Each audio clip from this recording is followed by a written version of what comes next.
Welcome to Quadrant 4 Politics. This is Matt. And I'm Riley. How's it going, Riley?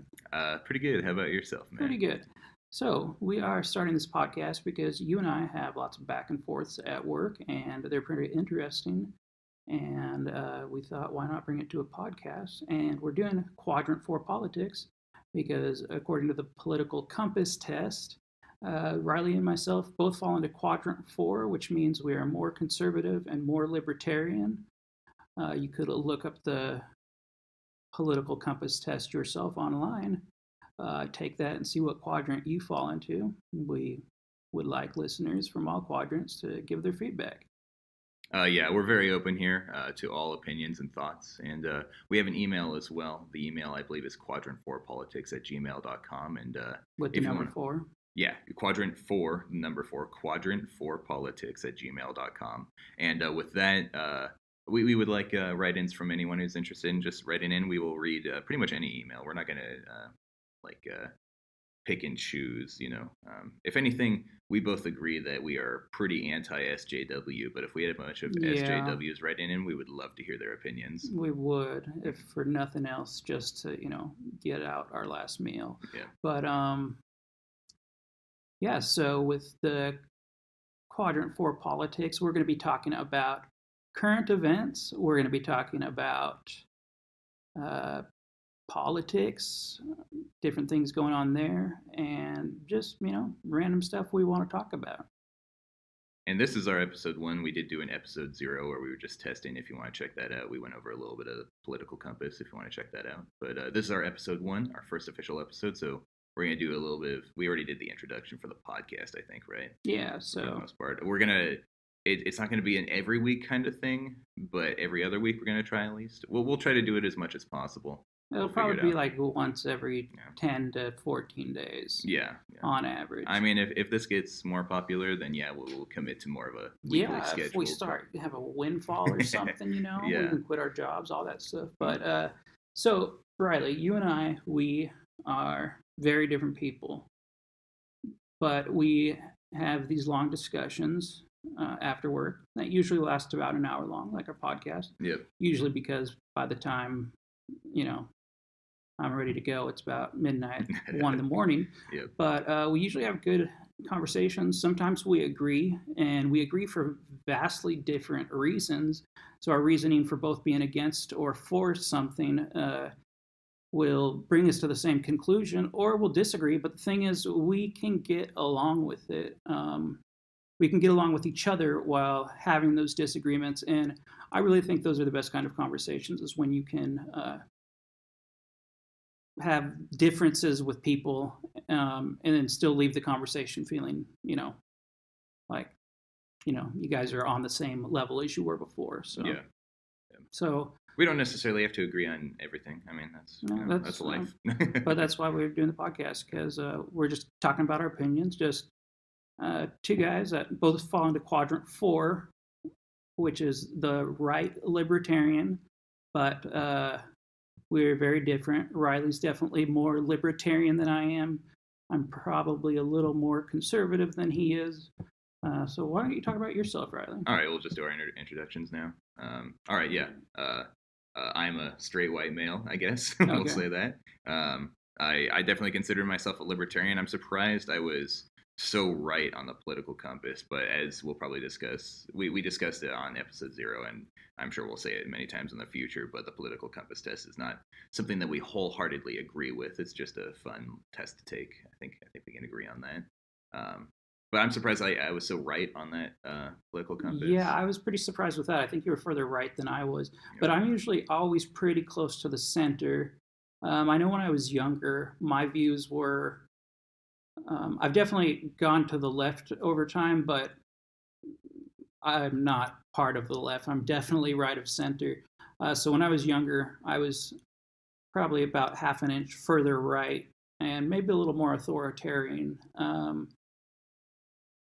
So yeah, the test isn't perfect by any means. It only asks certain questions, and the questions can be very misleading. You can only answer agree or disagree. You can't really say, well, what if? So, but it is a fun concept in any case, because it allows you to look at politics from not just left to right, but it adds another dimension. It adds up and down, authoritarian and libertarian. And really, when it comes to politics, there's so many different labels of what you can be, what you believe, what your worldview is, that, we'd have to, like, no two people are going to fit into the same category. So yeah.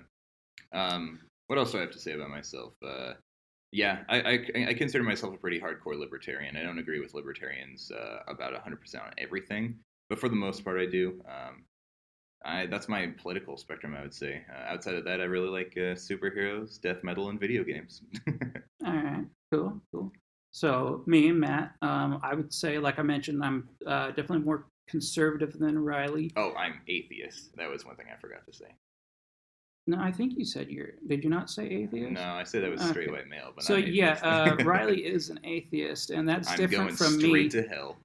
That is different from me because I am a complicated Christian, because I'm not really part of the liberal segment, not really a fundamentalist, but I do believe Jesus rules. But that won't be the point of this podcast. But if it comes up, it comes up. But see, me and Riley differ on those things, and we can talk about them, and that is really great. I tend to be conservative, but I don't ever select conservative things on the ballot or just Republican candidates just because they are Republican. It is based on how what their views are and things like that. So I don't just go along to get along like some people do. I just happen to, with my beliefs, fall into the conservative side. So yeah, it's I'm glad that you're not a Trump Republican. The Republican Party, modern Republican Party, is quite a mess. I don't know that we'd call it the modern Republican Party, because there's like now different factions of Republicans because of Trump, and it's just gotten crazy. And I would say, in a way, like, I can at times be a Trump Republican, because at times I support what he's doing, but most of the time he's just kind of crazy. And well, you're not one of those Republicans burning your Nikes. That was in the recent news about the Nikes. No, did you hear about because that? I did hear about that, because they got rid of. They had Colin Kaepernick in a lot of their recent promotions. Oh, that's right. Yeah. And I heard Sears just got rid of. Maybe it was Ivanka Trump's like clothing or makeup line. I think that happened a while ago, but yeah, it was relatively recent. I think it might have been Nordstrom, but I'm not. Okay, yeah. Anyway, so the point is, like, no, I'm not gonna burn my Nikes or my shirts or anything because they're expensive, and I would maybe just not support them anymore if I wanted to. But everybody can believe what they want to believe. As far as the companies deciding to support or not support certain people, I think that's fine. Which, if I know we're still doing the introduction, but if you don't mind me saying, that is like part of the reason I'm a libertarian is because I think people part of being a libertarian is being anti a lot of regulation, and I think that matters, because if people don't like what a company is doing, they'll boycott the company, they'll protest and stuff like that. And that's why I think cake shops should be allowed to deny people making gay cakes, because it's like if you feel that you don't want to make itself gay.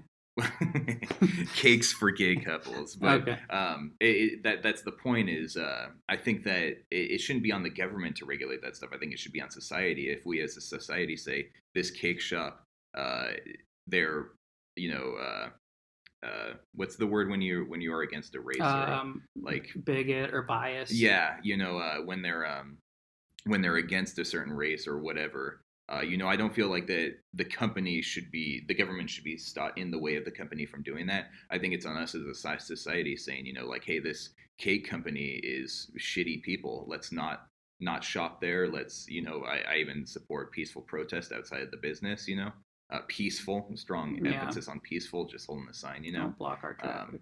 I don't even, yelling is even a little bit obnoxious, but See, You and know, I think that and the same thing with like Chick-fil-A. I mean, Chick-fil-A opened up here a couple of years ago, which was surprising to me because of the whole gay thing that came out. And there's a whole discussion behind that as well yeah. because it's not the whole company. But, you know, it's people protesting companies. I think that's our job as a society to keep society in check. I don't think the government should be involved in that. That's the main reason I'm a libertarian. And we weren't planning on talking about this, but this is an interesting point because this is something Riley and I agree on. But I agree with everything that Riley just said, but I go a step further, which is to say that with, like, let's say the recent Colorado case that went in front of the Supreme Court, you know, things like that, especially when it's a form of art, you know, I definitely think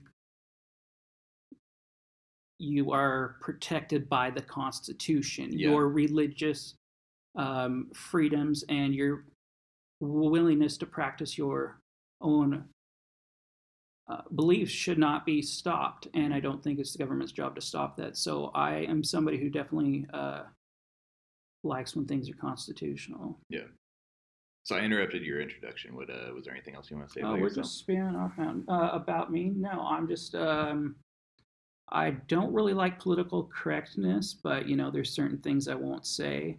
My big philosophy lately has been that the truth is usually somewhere in the middle. And that doesn't mean I'm a moderate, but it means that with a lot of the news and whatnot out there, with Trump saying one thing, CNN saying another, usually the middle is where you're going to find the truth. And that seems to be the case for just about most things in life. Not everything, but most things. So, you know, moderate's kind of become a dirty term, and I don't like that. I don't think that there should be anything wrong with being a moderate. You know, nowadays there's this outrage culture, and we'll mention it many times. We're losing the culture wars on many sides, but this outrage culture of if you're not a hardcore liberal or if you're not a hardcore Republican, you're just like shunned by both. You know, if you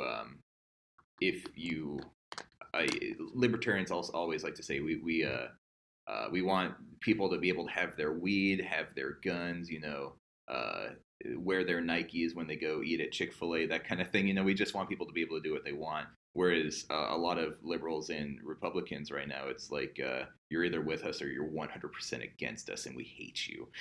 You know, and it's like if you're someone who absolutely despises Trump and hates Trump, you shouldn't hate the person who voted for Trump. You should still be able to break bread with that person. That's actually something that Jim Carrey said on Bill Maher. I think last night on Bill Maher's Real Time last night, Jim Carrey was on there and he was talking.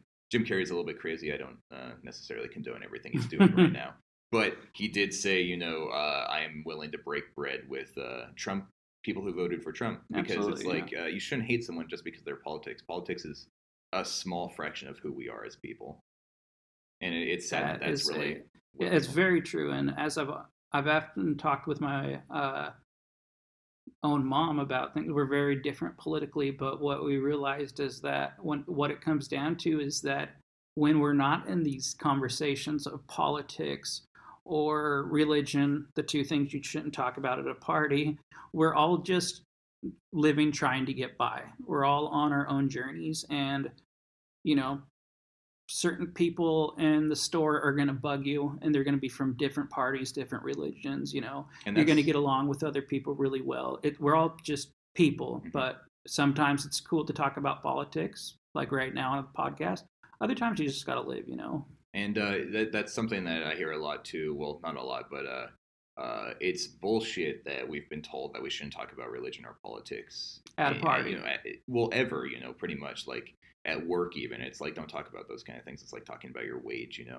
And it's what we should be taught as a society is talk about those things, but talk about them respectfully and civilly, and don't get pissed off if someone has a different opinion than you know. Yeah, it's been a long time for me since I've gotten really mad at somebody for their opinion. I think I was probably younger and more immature, and probably, you know, I didn't really know what I was talking about, but I insisted the other person was wrong. Now, if the other person gets upset with me, I just let them be upset and ask them what they're so bothered by. But anyway, that's my introduction. You guys can learn more about me in future podcasts. I don't have much to say other than I'm probably a little more authoritarian than Riley. I'm probably a little more right than he is. The test put us both in quadrant 4, hence we came up with the name Quadrant 4 Politics. And I apologize if I say quantum for politics. I've been talking about the podcast recently with people, and I keep accidentally calling it quantum for politics. But I'll try my best to call it quadrant for politics. And I checked it out. I looked up the quadrant. I went on Google and I was like, quadrant numbers math, and you're right. It is quadrant 4. I was worried about that. You're right. Yeah. It is quadrant 4, and it's quadrant like 1 was right above. Yeah, quadrant 1 was right above. We covered this in episode 0, but anyway. So a couple other things. This podcast will be on SoundCloud and YouTube. Please leave comments, like, subscribe, follow, all that kind of bullshit. What else? Send us emails. Yeah, emails. Oh, and we don't claim to be super informed or masters or super knowledgeable about anything that we talk about. We go with what we know, what we've seen in the news, and we try to be as open as possible with it. If you have any corrections for us, please let us know either in a comment on YouTube, SoundCloud, or an email or something like that. And we are totally willing to correct ourselves in future episodes. And if that opens up the discussion again, we will repeat that discussion with new knowledge and information about it to maybe change our opinions, So apologies if we get something wrong, but we're trying our best here, and we go with we just a lot of this is discussion about ideas and not necessarily people or specific happenings. Exactly, and that's what they say. Smart people talk about ideas. Dumb people talk about people. Well, and one thing I actually was going to say about myself was that even though the podcast was partly talking about current events, I don't really watch the news anymore, and it's for a couple of reasons. It's because, one, nothing positive comes from it. You rarely hear a positive story. And two, like, I got my own life to live. I can't be worrying about, what Fox says versus what CNN says. I just, again, the truth is somewhere in the middle. I have ideas on things, and if I know enough about the situation, I can make a determination about what I believe. But really, I think you put that well when you said it's more about ideas, because there might be a lot of things we talk about that I'm not fully versed on as far as current events, because I haven't, read the last couple days or whatnot. For example, I heard something's going on with Trump in the New York Times or whatever. I don't know. Oh, yeah, there was the op-ed that was written by an anonymous source, and no one knows who it is. People are speculating that it's either Kelly. What's his name? First name? Do you know? Something Kelly. Either him or Mike Pence. Some people are saying it might have been Mike Pence. I don't really know. Yeah, I don't follow that. And I briefly glanced at it, but I was like, it's all just drama. It wasn't even any good information. It was just saying the White House is in ruins right now. There's a lot of drama. Which, how many times have we heard that in the last couple of years? Yeah. And none of us are in there to see what's going on, and it's all speculation. And a lot of things are just an anonymous source who couldn't name their name, so a lot of it we can't know for sure. And even a person who is a political expert or a person who works for the press and is out there to get the facts and whatnot, they're sometimes going to get things wrong. So sometimes the worst people on CNN or news shows are the quote unquote political experts, and they go on there and they say things, and it's just like, you're fucking retarded, man. Everything you say is clearly biased, and it doesn't exist on a reality, I'd say. But I wanted to say something about how you feel about news. I think watching televised news has lost its value significantly. I think that there's a lot of credible news sources on the internet nowadays that we can be thankful for. And, whether you feel that that's InfoWars or not, that's up to your own personal discretion. But myself, I like Philip DeFranco. I think he's a self-defined libertarian, but I feel like he gets the most important news, and he gets the facts, and he cites his sources and stuff like that. So I think I like to keep up with the news, but I don't follow the news in quotes on the television. And that's another thing I'd like to say about the internet and libertarianism is that this might be controversial between if we have any listeners who are libertarian, this will be controversial. That I don't think that a libertarian idea could exist before the internet. Before the internet, I do not think a libertarian government would work. I think the internet is the reason why libertarianism has grown, is because so much the world has shrunk and the society has more control because of the internet. I think before the internet, we needed regulations because people didn't really have a way to communicate with each other what was going on behind the scenes. But now that we have the internet, I think that libertarian is more of an option. Wow, that is a lot to ponder. You just put a lot on my mind that I can't sit here and wait. So well, like, I'd say we get back to that. The magazine episode. I follow, absolutely, yeah, we can because discuss that in the future. That's something I'd have to think on for a while. But I do want to say, Reason magazine is the libertarian magazine. I'm a huge fan. I listen to their podcast. I actually just subscribed to them on my Kindle recently. And they've been around for 50 years. This is actually their 50th year. They just celebrated their anniversary, or they're going to. And I don't think that libertarianism would work 50 years ago. I really don't. I think the internet is the main thing that makes libertarianism work. Well, while we're talking about internet and the news, another thing and another reason I don't really do the news a lot is because when I open a browser, it automatically takes me to MSN News because I use Microsoft Edge. And no, we're not being sponsored by anybody. It automatically pops up MSN, yeah.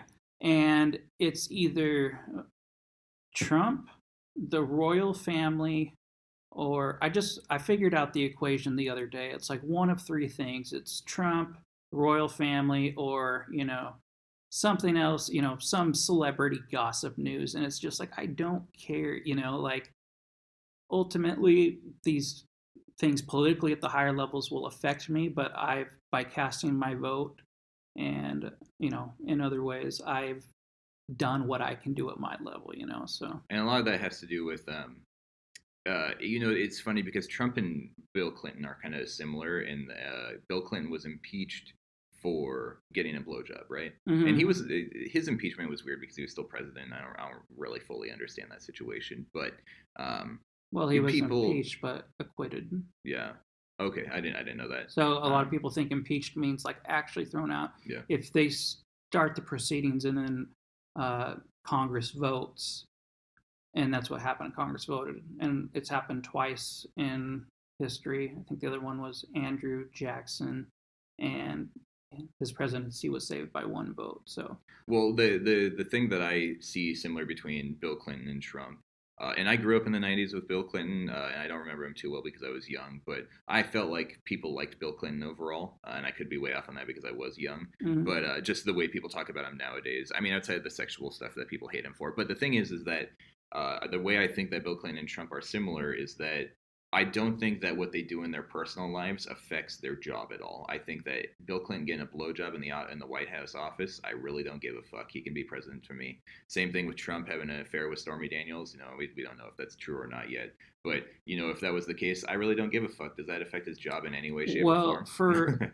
a person who thinks about things from a moral standpoint a little bit more, it does affect it because I have a problem with other Christians turning their heads to all these scandals that Trump's facing and, saying, oh, God's working through him, or they compare him to King David, which is way off because in the end, King David repented. Again, this is not a Bible podcast, but my point is the same measure shouldn't be used because you are standing for something in a church or in your belief group, and then something happens outside of it, and you just dance around the issue. And I don't get why evangelicals are so drawn towards him. And I consider myself evangelical because that means just to spread the word. But, the fundamentalists, I don't get why they are so hardcore on him with some of his, behavior issues. And, the Stormy Daniels thing could be fake or whatnot, but it probably isn't. And the thing is that, if it's true and most people think it's true, or we find out it's true, are the fundamentalists going to change their mind? No, and I don't get that. No, the fact of the matter is that Trump is an atheist, and he's always been an atheist. And the only reason why he's been saying he's not an atheist is because of his presidency. You cannot tell me that Trump is an actual Christian. I think he went to church. I think Trump is an apatheist, which is a person who doesn't really care to think about what they are. To Trump, I think he is his kind of own God. I don't know if he actually processes it that way, but he's a little narcissistic. Just a little. I think maybe he does believe in a higher power, but he doesn't have the time or. I bet he never really thought about religion very much to begin with, but I think that him trying to attract the evangelicals by saying he's so religious is an absolute falsehood. Well, it is, and the thing is Mike Huckabee ran. He's a pastor. All the other 16 or 17 candidates better represented Christ than Trump, but I don't know what exactly it was that he was preaching that the others weren't. Because let me tell you, I definitely do not think he represents what Christianity is about, and I don't know why people were drawn to him. And that I don't want to say that I'm defending the president for being an asshole and cheating on his wife, Bill and Trump. I think that the person in power, the presidency, should be a respectable person, and I think that I don't defend Obama, but I think that he was a respectable person. I think he made our country look good, and I think he kept relations with other countries good outside of Russia and North Korea. But I think that he was generally a good reflection of our country, whereas Trump kind of makes us look like assholes. But we don't really want to talk about Trump a whole lot on this podcast. We don't, but I am.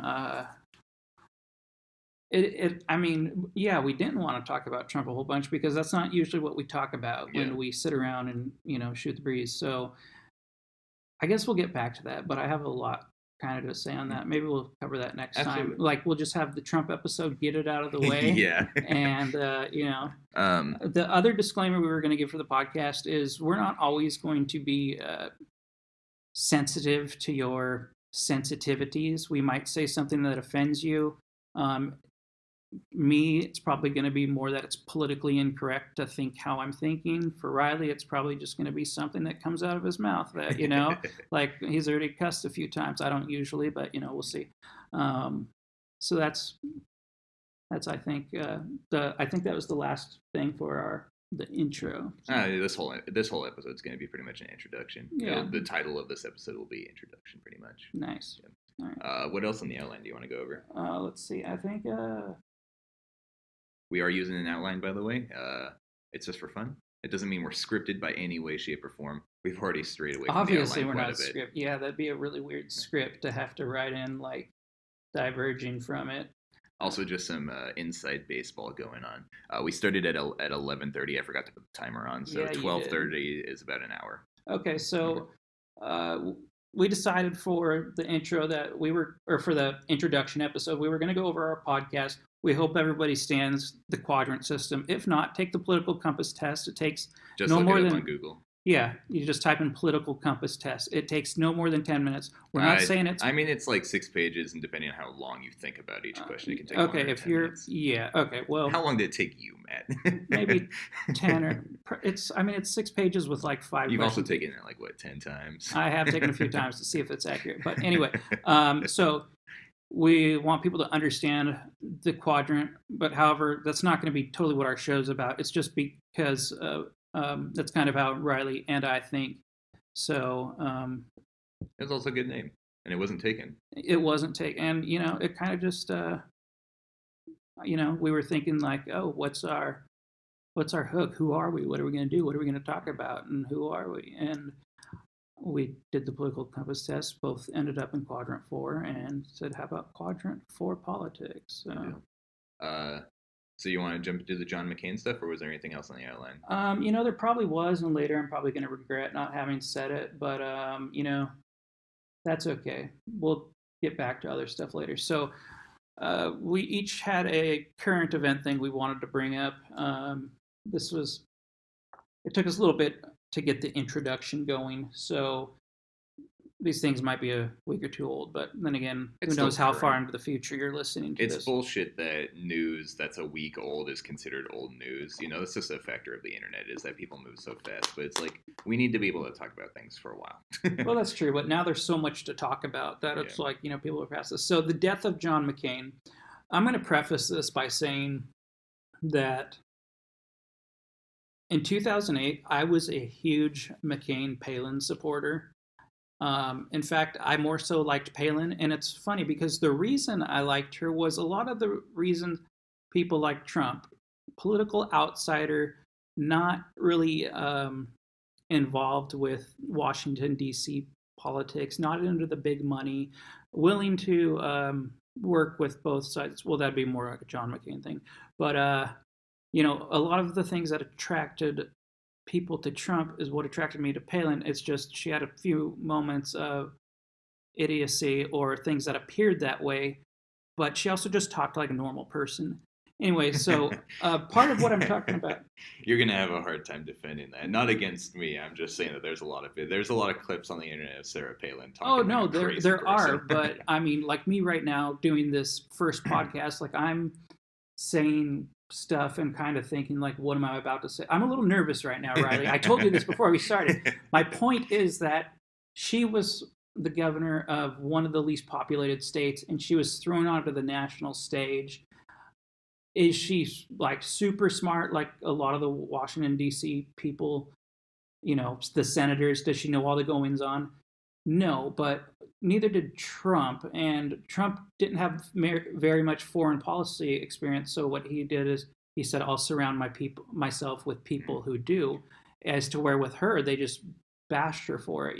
Well, she was vice president, and like I said, she had some crazy moments. And I don't necessarily have an opinion on Sarah Palin. And one thing I do, you said she was the governor of Alaska. Yeah. I knew she was from Alaska. I didn't know what her position was, but Alaska for several years was by the libertarian websites. It was rated the #1 most free state, and that's I think that's an important thing. And if she was part of that, what made Alaska such a free state, then I think she did a good job. Well, And we should rate people based on their policies rather than how they speak. You could be a complete retard, but if your policies make sense, it's like, yeah, just do it. Well, and that's part of Trump is that he talks like a retard most of the time, but sometimes he does something that's smart. He's cut a lot of regulations, which I agree with, but everything he said that comes out of his mouth is fucking retarded. And speaking of that, we're going to talk about that with the Trump thing versus how much I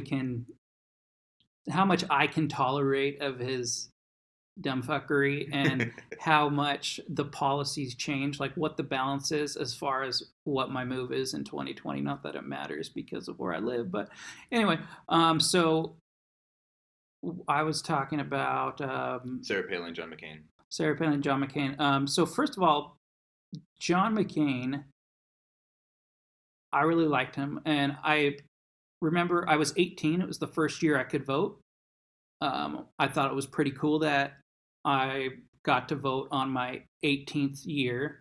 Like someday I'll be an old person, say I first casted my vote, and I realized that when the person you first casted your vote for passes away, it means you're old, but that's all right. I'm coping. He was old to begin with.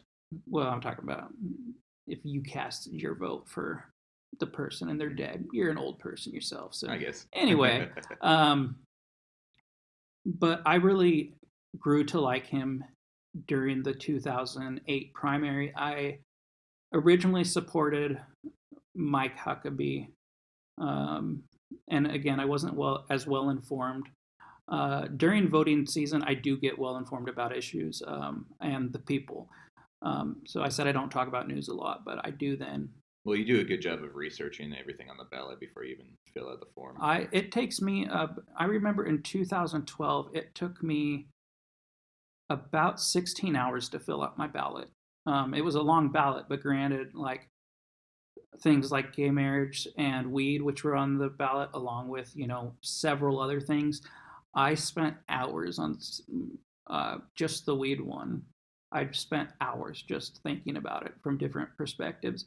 But anyway, so John McCain, I really started to like him in the 2008 primaries. I really thought he would have been good for this country, but I knew there was no chance because of the previous administration. There tends to be a pendulum effect with the White House, and not always, but it seems like the next party takes over. And anyway, he didn't win. I think he probably would have been a good president. In the last couple of years, or last year since he's got the brain tumor, he started acting a little not so conservative. I think he was more respectable in his last couple of years because he stood up to Trump, and that doesn't necessarily mean that he was being a liberal. I think it was just he was standing up for Reagan conservatives. Well, and the thing is people are talking about like, oh, he was a Trump basher, but if you look, the healthcare is the big one that he voted no on. But if you look at everything Trump related, he's supported 83% of the time. I read on one thing, which isn't. Well, yeah, that's true. I mean, Jeff Flake is someone who talks shit about Trump all the time, but votes with him like 90% of the time. But he's standing for respectable politics, and that yes, I think that was the important thing. And having both Obama and Bush talk at his funeral was a way to show unity. Mm-hmm. And I think that's the most important thing in politics is just being respectable about it, being a respectable person. And not being there, I just don't know if it's like not possible, or they say everybody's driven by money, all this stuff. I'd like to think there's a good politician out there, and maybe you have to be driven by money a little bit to run your campaigns, to keep doing the good things you want to do. I'm not sure. It's also part of the outrage culture. People just want to get those clicks and views. It's true. But so talk about why you don't like what Trump did. Because we know John McCain's history. We do. And so Trump, he sent out a little blurb, and then I think raised the flag, and then brought it down the same day, when it's typical for after a senator passes to have it raised until the burial. So after pressure got put up, his own staff also pressured him to release a statement on John McCain because of how important he has been in politics the last 20-some years, and the fact that he is what most would consider a war hero. He has, I think a lot of conservatives are upset about some of the things Meghan McCain said at the funeral, but I think she was dead on with a lot of what she said regarding how politics are now. And so I think that one thing is that McCain he disinvited Trump to his funeral before he even passed. It was known that Trump wasn't going to be there. And don't you think that, like... Did he know he was going to die? Was he able to... Yeah, glioblastoma. My grandma died of it, and there's like... there's like a handful of people in history who've actually survived it. Did he know like he had days or hours left? He knew that treatment was the only thing keeping him alive, and it was going to just be a matter of time before that didn't even work. So he had everything planned. Pretty much. So, and that was my point, is that he said he didn't want Trump at the service, but I think a way to go about it more tactfully would have been to talk to his family, and say, hey, afterwards, say you don't want Trump at the service, because I think it kind of made him look bad to come out beforehand to say, I don't want the president at my service. Because it kind of contradicts with his, whole unity thing he had going. But at the same time, Trump doesn't represent unity. He doesn't, no. But we were just talking about people agreeing from different sides. For sure. I'm definitely more outraged at the handling of McCain's death, and maybe it's because I had such a respect for him. So that's kind of what I wanted to talk about was, I just want to throw that little blurb out. I thought that was the only thing that McCain didn't really do that well. But besides that, I mean, and like with the last year, let's say he's been more liberal. Like, you got to look at the guy's whole life, and the whole life he was the maverick or whatnot. So I think he was a pretty good guy, and I think he deserved a lot more than what Trump did for him. Somebody online posted something that said, I hate that John McCain died. I hate that Trump is president. What I really hate is the fact that McCain died while Trump is president. And because if had it been any other president, he would have gotten a respectful, a more, I can agree with standard for that. But then, so this issue, I talked earlier about just the idiotness coming from idiocracy. Yeah, idiotness coming from Trump. Idiotness. And then the, just how dumb he is versus some of his policies, which are actually good. If everything he spouts off, let's say, unemployment for this group is at its lowest, unemployment in general is at its lowest, greatest GDP, blah, blah, blah, we're getting along with so-and-so. Some things he has done well. And I am trying to figure out how to balance whether or not I can support him, because he's likely going to be the nominee for the Republicans in 2020. And I'm trying to figure out if I can support him, or is he still just too extreme? I will just mention now, he did not get my vote in 2016. We voted for the same person, right? Riley and I voted for the same person. We both voted for Gary Johnson. Fuck yeah, Gary Johnson. Riley really supports him because Riley loves supporting libertarians. I supported him because he was the best option on the ballot. And I said I'm not always just going to mark the R. Like I said, had it been any of the other 16 who ran, I would have probably voted for them. But Trump did not earn my vote. Will he for 2020? I mean, if he's yelling a bunch of stupid things and going crazy on Twitter, but everybody's got a job, everybody's in a house, everybody's happy, like, let him go crazy on Twitter, That's fine. But my point of this little rant is that the McCain issue, and probably because of how much I liked McCain, pushed me past the point where I'm like, I don't know that I can support him, even if some of his policies worked out. He finally did something to get to you. Yeah, well, I mean, not like he hasn't before, but like the Stormy Daniels thing, I just like roll my eyes and I'm like, it's again just the Trump administration, and then CNN like yelling back at them, and it's frustrating, But when I directly heard what he said about McCain, and he was asked if he handled it appropriate. He said, yes, I definitely do. We had very big disagreements, large disagreements, but I respect him for his service to the country. And that was it. And typically a person like John McCain would get more than that from the president. So I think the integrity of the office of the president is, like you said, it's definitely something under siege. So I think, if you don't mind me giving my opinions on this subject, I don't know a whole lot about John McCain, to be honest. I did watch a couple of videos about him recently since he died. The reason why I watched those videos is because one of the editors at Reason, Matt Welch, actually wrote a biography for John McCain, so he spent a lot of time with him. So they post a lot of information about him. He doesn't really represent libertarians in any sense, but Matt Welch worked with him, so he was important to the Reason community. I was too young before that. I wasn't really interested in politics in 2008, and I wasn't old enough to vote then. You're a couple of years older than me. A year and a half, but yeah. Yeah.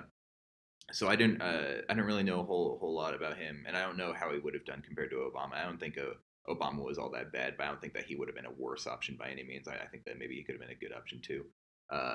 But I know that he was a huge fan of war, and I have an issue with that.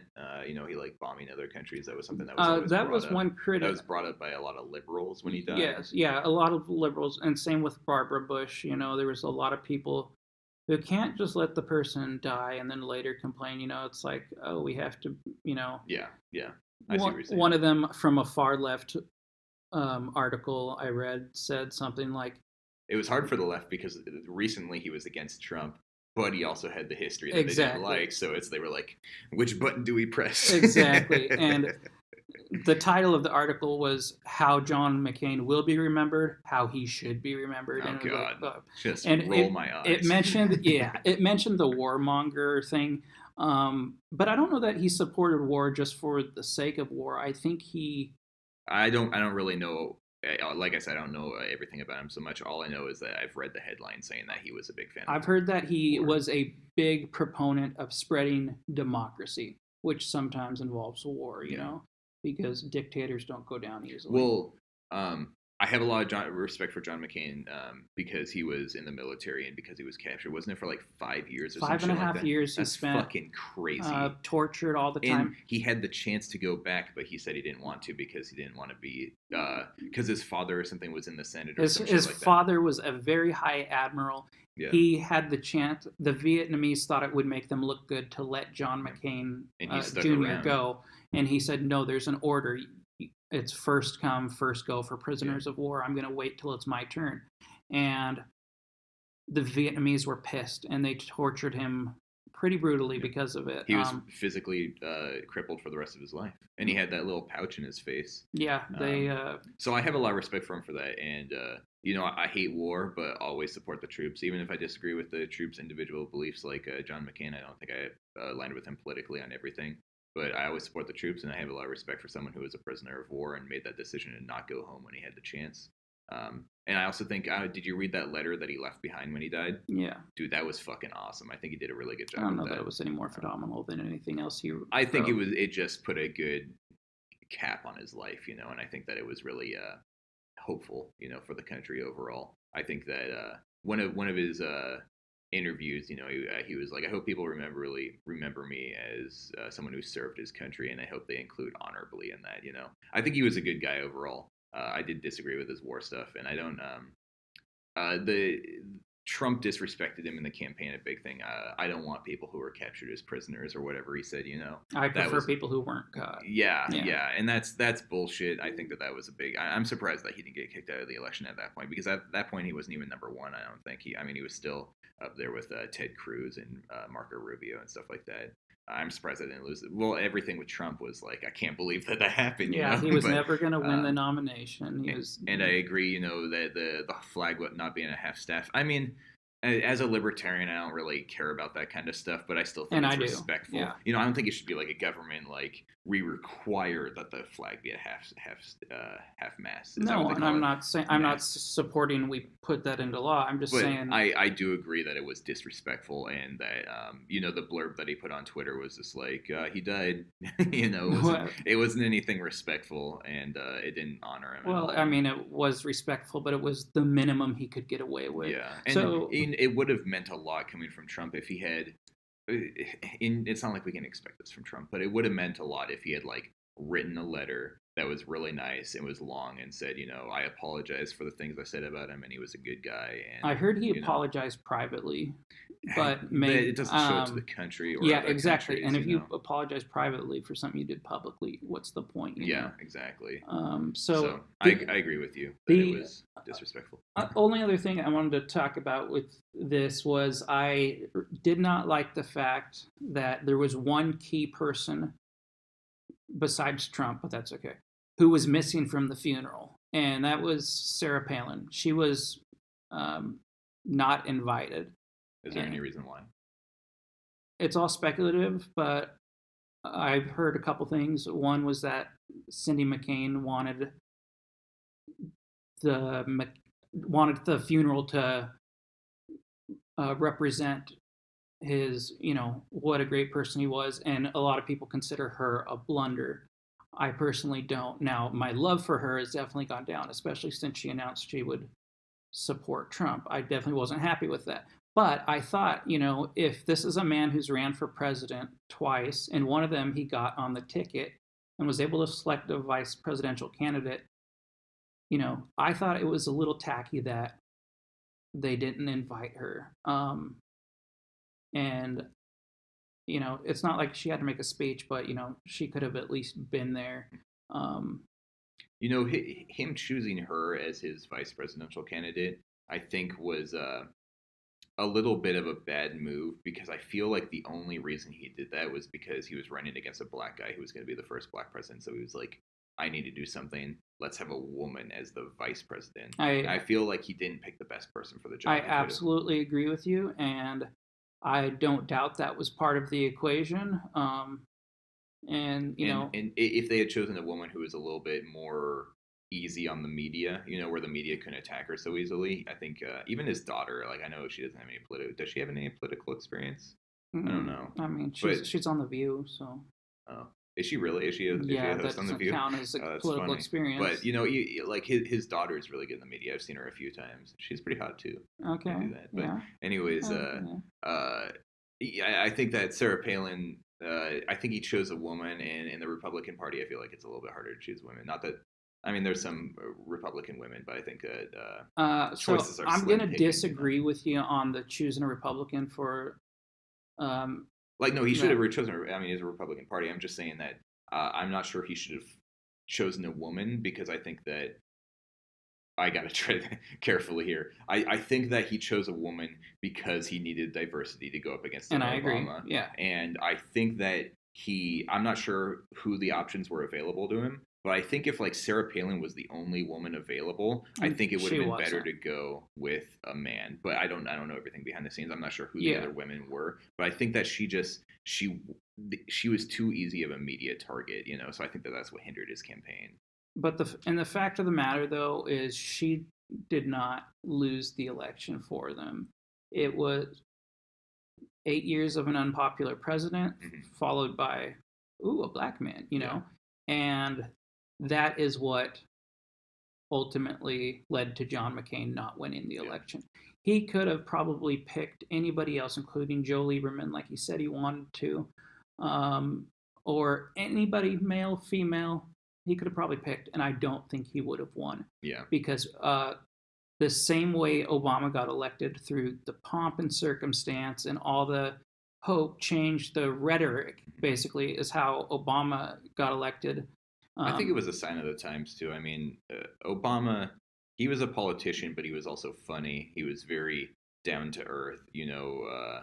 And a lot of the politicians who were presidents, every president up until Obama was kind of more of a suit and tie politician, you know. And it's hard to relate to normal people. Whereas I feel like Obama, not only did he have that diversity and minority aspect that helped him out considerably, I think that he is also a much more down to earth person, you know, and he made uh, videos in the White House that were comedic. You know, he did that thing with Zach Galifianakis, the Between Two Ferns episode. That was like in the middle of his presidency. He did that Between Two Ferns episode with Zach Galifianakis. And I think that he related to the people. I think that pretty much won the election for him. And I think that Trump did the same thing. I think Trump was a lot more relatable to his voters. That's what I was Hillary getting Clinton. at. Is they both ran their campaign the same way, but it's not a way I would suggest a campaign be run, and it's not a way that I think the voters should go for. People bought in. It is a popularity contest, and that's a people bought into the hope and the change and all that. They bought into a speech and not anything from his past or what he's done or accomplished. And the same said for Trump. He talked about the things he was going to change, the things he was going to do, how he was going to look out for the little guy, all that stuff, drain the swamp, and people just listen to that message. So, you know, I think personally, coming from a libertarian and just me myself, I think that was good that we had Obama instead of McCain. I don't think that McCain would have been a bad president, but we just got off of. I think it's good that we make that switch between Republican and Democrat because as a libertarian, I want them to fight because they don't get anything done, you know. Whereas if we had two 8-term Republican presidents in a row, our country would have swung to the right pretty hardcore. I feel like yeah, that's fine. part of the two-party system. I hate the two-party system. I think it's fucked up from top to bottom. But the only good thing about it is that it keeps each party in check. And now it's doing that less and less because the parties are dividing so far apart. But back when the parties were the way they were supposed to be in the Reagan era, they kept each other in check, and that was what mattered, you know. And so I think it's good when we switch off. You know, we had Bush for 2 years, and looking back, God, he looks so much better than Trump does now. I know, but it's right? like, you know, people were unhappy with the Republican Party, and I think it was good that we had a Democrat step in because then we got a switch of power, and it kind of keeps the government in the middle. And as a libertarian, I want that because then they can't get anything done, and then it gives libertarians a chance to sneak into the middle there. So I think this is a good time to point out that Riley is deluded with the idea that libertarianism is going to become the third party, or libertarians are going to be the third party. It is the third largest party. Okay, but it's more popular than the Green Party. And I agree that the two-party system doesn't exactly work, but it's about, you know. I saw a quote the other day. The shit government we have right now is the what happened from having to choose the lesser of two evils for That's 100 definitely years. what I definitely agree, especially with this last election, which is also, I think, part of why Trump won. And it's not like Gary Johnson was a great candidate. I mean, we saw him mess up, what is Aleppo, and I can defend the Aleppo moment, but it's like, there were moments that he definitely fucked up, and he wasn't a great candidate, but I'm going to vote Libertarian no matter what until they're put on the stage. Okay, well, and I just think, I don't think that's realistic, but you can hope. But then there's people who would fall into the different categories, and maybe they'd come up with subgroups, and we'd have like 8 parties, like a lot of countries do, or at least 8 categories of thinking, something like that.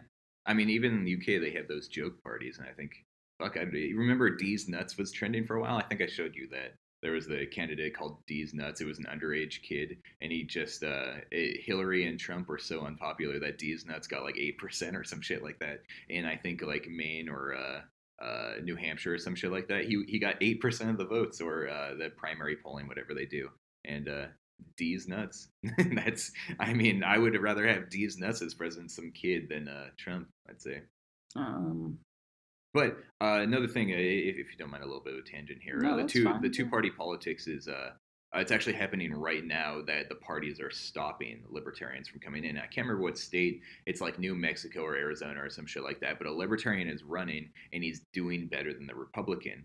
But the Democrat who's in office right now is she just put in straight voting, I think it's called, which is where I don't know. We're a write-in state, so I've never actually been to a voting booth before. I don't know how that works. Yeah. But what straight voting is instead of going through the entire voting thing, you can just click Republican or Democrat. Yeah. And that hurts third parties because they're obviously not listed there. And a lot of people will go in, they're limited on time. So that's an option for them? It's an option for them. So, and it's... I don't necessarily think it's a bad idea. I just think it hurts the Libertarian Party. But this is the Democrats saying, oh my gosh, this Libertarian's doing really well. We need to stop him. And the Republican that they have going on in that election, I can't remember if it's New Mexico or Arizona, but the Republican they have is an easy win for the Democrats, but it's the Libertarian they're worried about. So they just out of nowhere put in straight line voting for this state for this election coming up in November, and it's going to hurt the Libertarian Party. He has no chance of winning now because people are going to go in there and be like, oh, Republican or Democrat, D, and then they're going to leave. They're not going to bother filling out the application. It's bullshit, honestly. Well, people should spend more time voting. Agreed. Yeah. People should be more informed voting, but it's a conversation for later. So basically, my current event I wanted to talk about was McCain passed away. Wow, we really got off topic. I know, McCain passed away. That is sad. I think it's tragic, but part of the life process. I think Trump handled it really poorly, so much so that it's made my view of him even a little bit less favorable. And then I'm upset that Sarah Palin wasn't just there, at least in the crowd. Besides that, did you want to talk about C.K. Lewis? Really? Yeah, we could do it real quick, but I did want to ask... What if I doubt that this will happen, but what if the Democrats put up a moderate Democrat? Do you think you'd vote for them over Trump because of what he did with John McCain? They would have to be... Like, imagine Hillary Clinton's politics, but not being Hillary Clinton. Because Hillary Clinton, they always joke that it was Trump versus a Republican, because Hillary Clinton was a capitalist. Well, in the Quadrant thing, I think she scored farther right than he did. Oh, really? That's funny. So let's imagine Hillary Clinton's politics, but not being Hillary Clinton. Would you vote for that person instead of Trump? I can't really imagine that because it's too hard for you to separate. Well, yeah, and one, she supports the fact that we should be allowed to, end a child's life as it's coming out of the womb, Yeah. And that really got her in the election. Abortion. We're not going to talk about abortion. No. I'm not. Abortion's definitely on the table for discussion, but abortion, leave that out of the politics. We're talking about okay. So every policies. other thing, economic policies. I mean, well, she had experience going, to other countries and whatnot as Secretary of State. Would she have been better for relations? I don't know.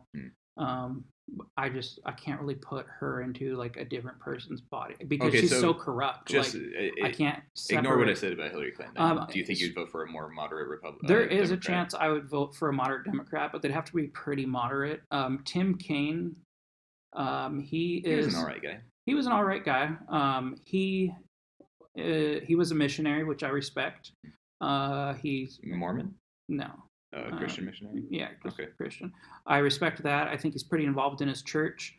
So a lot of people are like, why is he a Democrat? But that's all right. You don't have to be a Republican to be a Christian. You can be a Christian Democrat. Exactly.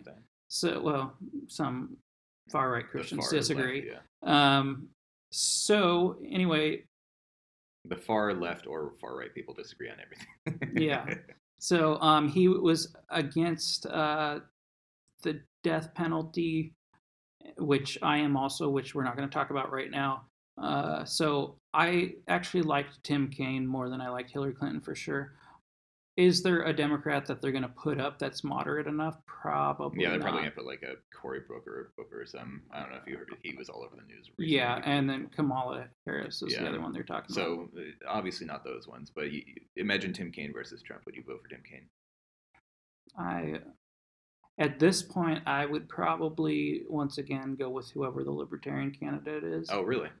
But he's still got 2 years to win my vote, and it's going to be, again, are his policies making America better?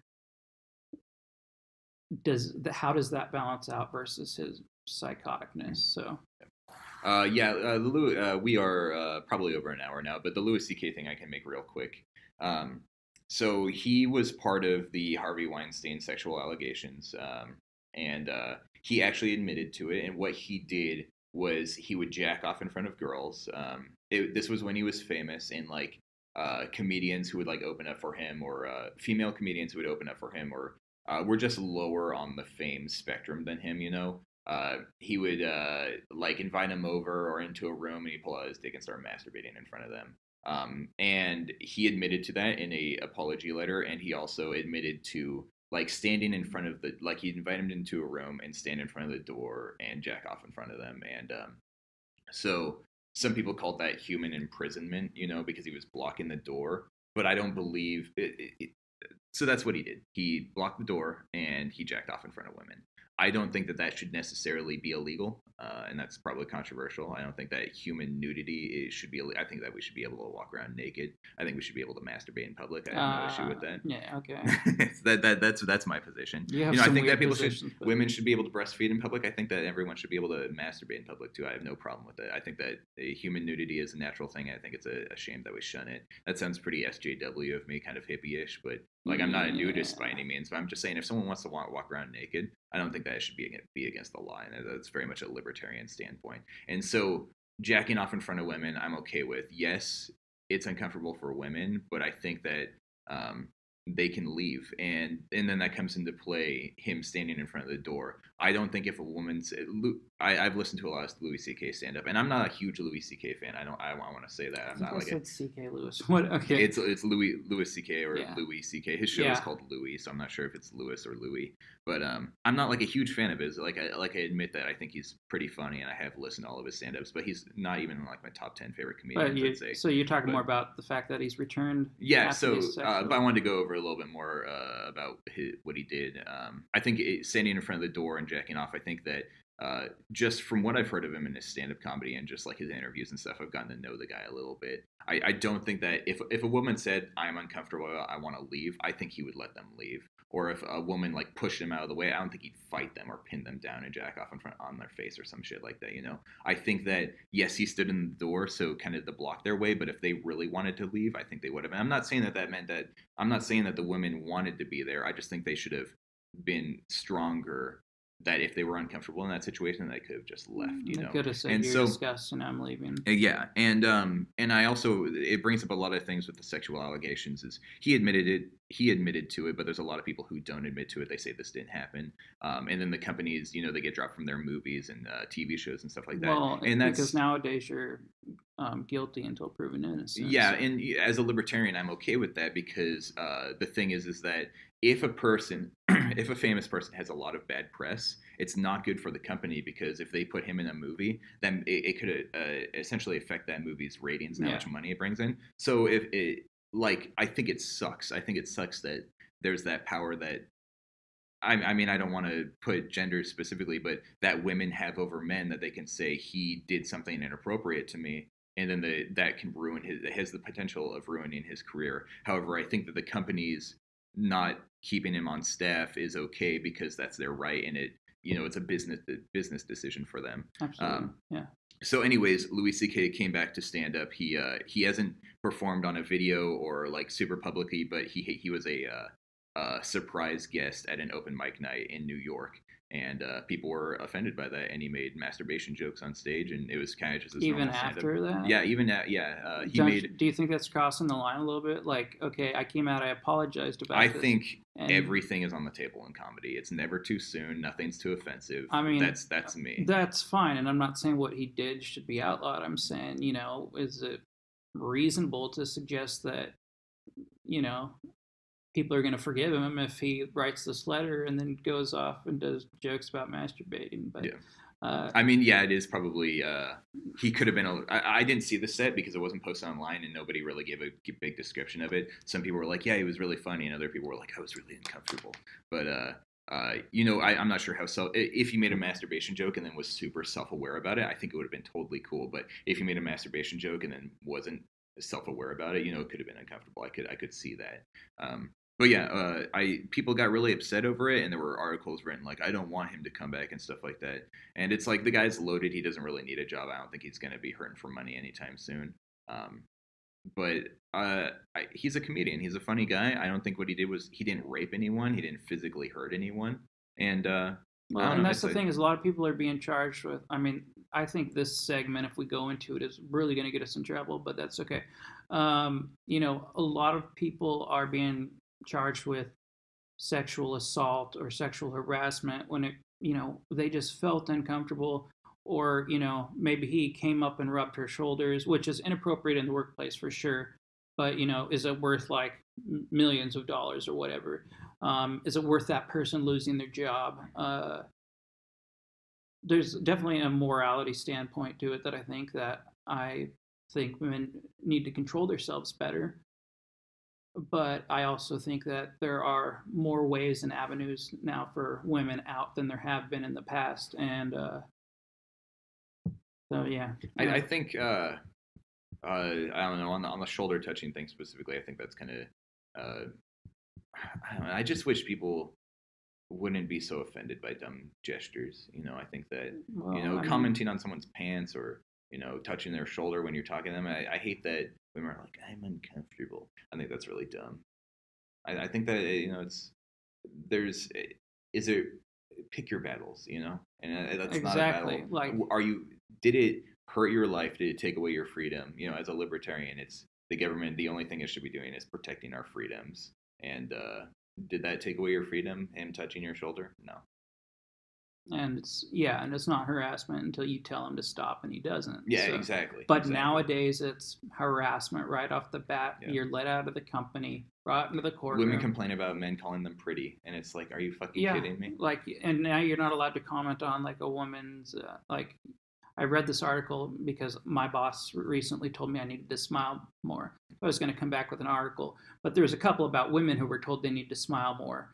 Oh, yeah. Wow, that's crazy. And that, it was all about, like, how awful it was. It was really offensive. They were traumatized, blah, blah, blah. And it's just like, this is why people are still saying women shouldn't be in the workplace. Not because they shouldn't, but because these individualized cases are ridiculous. Like these cases of, he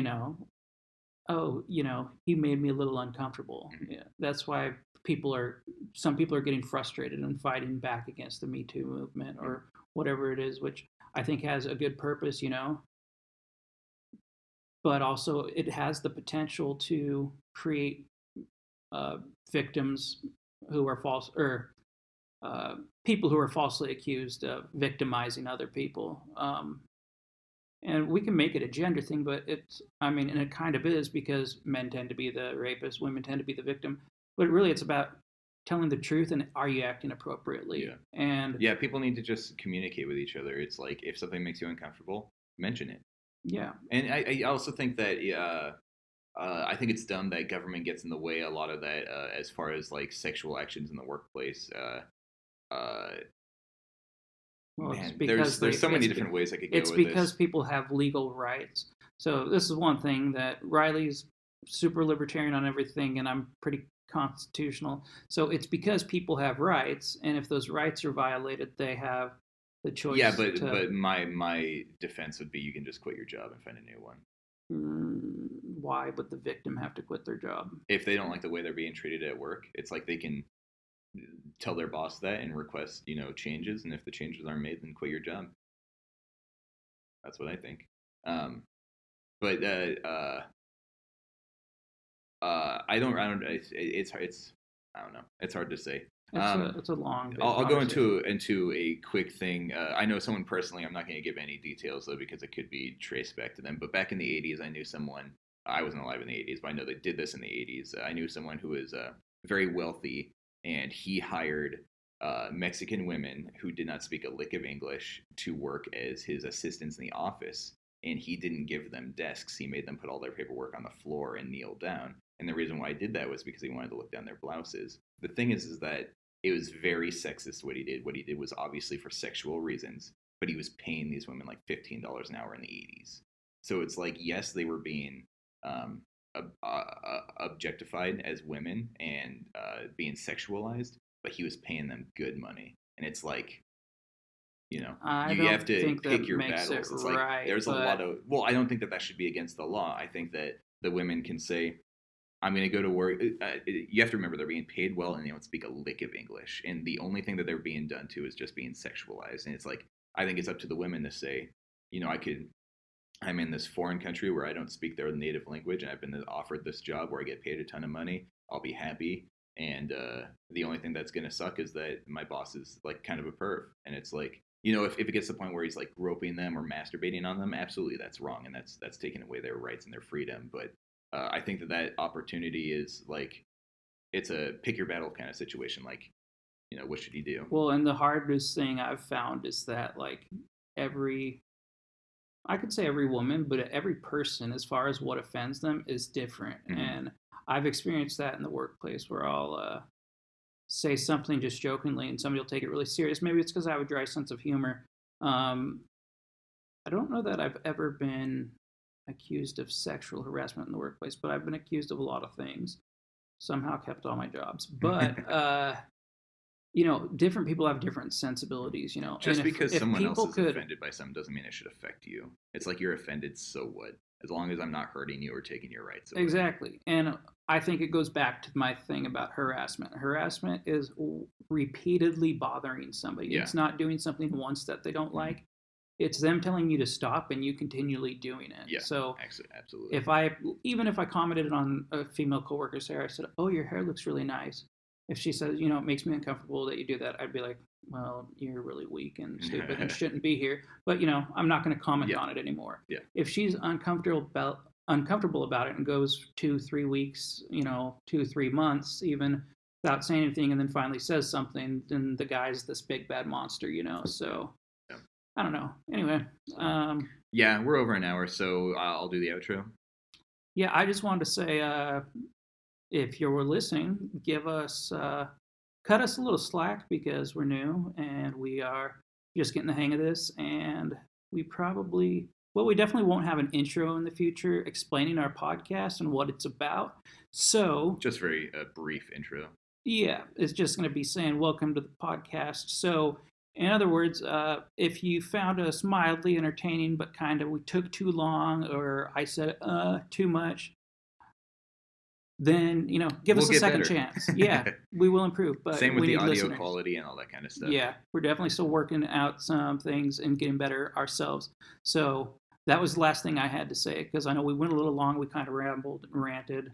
And that's what this podcast is, though, just going on and on. Yeah, but we could do that for hours and hours, but our listeners only get the hour. Yeah. So all right, that's everything. I think we're good. Cool. All right. So thanks for listening to our podcast, Quadrant for Politics. Please, if you're watching this on YouTube or SoundCloud, subscribe, follow, like, do the little heart thing, or most importantly, leave a comment. We like hearing your feedback and what you have to say and what you have to say about us and your thoughts on what we were talking about. And anything that you put in comments or email form has a chance to make it onto the air where we will possibly bring it up, discuss it. If it's a question or a comment or any feedback, we would love to talk about that. We like user interaction. Right now we have a small fan base, so whole 0 audience right now, but it will grow. Not 0.